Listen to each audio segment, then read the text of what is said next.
Well, I'd start off. I'm from South Sudan, and they say that America is land of the free, where there are many opportunities. But I disagree because as a minority living here is very hard when you don't know the system. And I believe after the 2008 crisis, a lot of my family members and friends felt the hit harder than many Americans did, and a lot of them lost their homes, and it was very hard to cope with a lot of things going on because they understand things around here. But going on to Save the Kids, I got involved my senior year, and I hope I would have gotten involved a little earlier. Um, but it's taught me the identity of black men in America and minorities and where they stand in the United States. And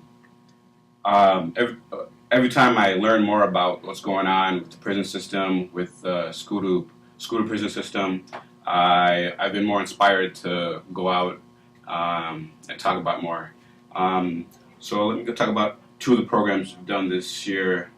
We did a program sort of take back the night, but instead it was converted to No Excuse for Abuse, which was fighting against sexual violence against women of color.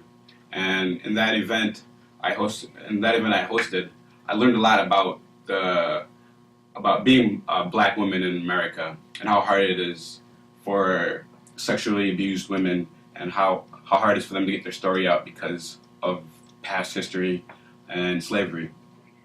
Also, another event we did was gun violence against youth. Going back to the Tavon thing that happened in Florida, I also thought, like many, that it was his fault, but going back through all the facts and everything, it's on the system, and it happens more than people know. And I'm glad I got to learn more about it through there. And I'm going to talk about a little bit about what we do at the Juvenile Detention Center in Hennepin County, which has opened my eyes because after doing group building work, poetry work with the kids, I've learned of what type of environment they're in. It's a very harsh environment. It's very hard to get out of. Um, and I hope to keep working with Anthony and Save the Kids to keep spreading the word about the school to prison pipeline and what type of situation these kids are in. I mean, kids are up to 11 years old being in the detention center, and they stay in that system, and it's really sad, but that many people know about this and what's going on. And after working for Save the Kids, I look back in the past, growing up in the suburbs, and some of the instances that happened and why they happened. Actually, going back to the poem, talking about police and how cops question you a lot. I mean, now I understand why I got stopped for many of the times. For instance, I got stopped for giving a suspicious look when I was with some friends. And it was confusing then, but now a lot of this stuff makes more sense. All right, well, I think that's what I have to say. We're going to talk a little bit about hip hop and why hip hop and how hip hop has influenced us. And for me, I got involved in hip hop from an activist perspective. I was at a table, I was looking at it at a hip hop show, and I just saw some literature, and it was all about the prison industrial complex and prison abolition. And so I wasn't a big rapper, I wasn't a big breaker, and I didn't do turntabling too much. And so, I got involved in, more the issue of ending racism, ending poverty, and allowing kids to be kids and express themselves in any which way they want without getting detention in school or getting kicked out. So that's how I got involved in hip hop. And I think, Tupac, as we look at that book right here, he has a great lyric in Dear Mama, and I think you all need to check it out if you can play it while this video is going on, is that he says, ooh, I see I'm in the elementary, but one day I'm going to see the penitentiary, running from the police, holding my ma. And I think that really speaks to, young kids of color, specifically that are poor, right? Not Obama's kids, but possibly more likely than me, that that are going to get arrested or targeted at such a young age. So we see, working in these detention centers, we see kids that are 10 years old with handcuffs dropping off their hands because the handcuffs are too big for them. And I think, if the police and the community can't deal with a 10-year-old, that's when we know we have a crisis on our hands. And we have to think about, a 10-year-old knowing, sad to say, that they will be incarcerated before they get to 30 years old. And that's kind of the percentage is there's 1 in 3 African Americans before they get the age of 30, in their life that they're going to be arrested or incarcerated. They have a higher likelihood of being incarcerated than they have a less likelihood of getting put into college. And I think that's the voice that hip hop really speaks about. It's not about the bling. It's not about the money. It's not about the hustling. It's about the struggle that goes on day in, day out that white people specifically and the corporate capitalist agenda doesn't want to listen to and doesn't want to present. They want to present this corporate music that exploits females, but doesn't want to speak about the real issues, the real hip hop that is never on the radio. So I don't know if you all want to speak about your stories and how you got involved, but Tessa, Robert.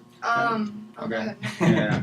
My story is basically growing up in inner city South Central Los Angeles and being a first generation immigrant. Growing up during the time that hip hop music was about the struggle that we were doing. We're talking about KRS-One, we're talking about NWA, we're talking about Ice Cube and that whole group and Public Enemy.